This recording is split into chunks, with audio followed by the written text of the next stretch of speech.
La série de présentations de vœux de Nouvel An au président de la République a connu son épilogue ce mercredi avec les forces vives de la nation. Rassemblés dans la cour du Palais du Peuple, les représentants des partis politiques, de la société civile, des associations, des ONG et des confessions religieuses ont été tous présents pour sacrifier à la tradition. Ces échanges de vœux ont été marqués notamment par la prise de parole du secrétaire permanent du Conseil consultatif de la société civile et des organisations non gouvernementales.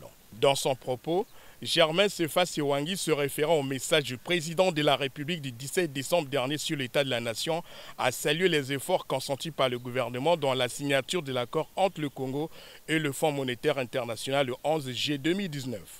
Pour cela, les forces vives de la nation se sont engagées à accompagner le gouvernement dans la mise en œuvre des 48 mesures contenues dans le dit accord afin que le pays retrouve la voie du développement. S'agissant de la question du genre, l'orateur a relevé les avancées enregistrées sur le chemin de la parité tout en exhortant le gouvernement à responsabiliser davantage les femmes dans les sphères de prise de décision. Germain Sefa Sewangui a rendu aussi hommage aux actions menées par le président de la République dans la modernisation du pays, la restauration de la paix dans le pôle, la pacification de l'Afrique et dans la préservation de l'environnement. Les forces vives de la nation ont noté en 2019 le strict respect des accords de cessez-le-feu et de cessation des hostilités dans le département du Poul.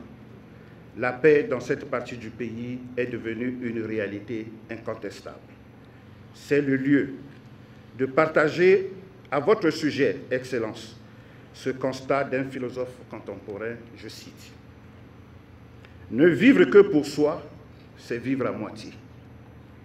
S'intéresser au bien des autres, à la liberté et à la dignité, voire au bonheur universel des êtres humains et agir en conséquence, c'est véritablement vivre. » Fin de citation.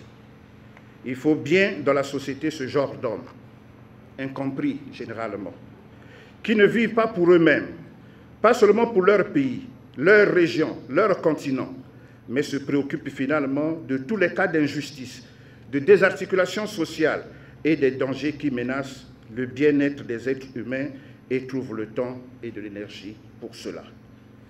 Que votre modestie en souffre. Vous êtes bien, Monsieur le Président de la République, un de ces hommes-là.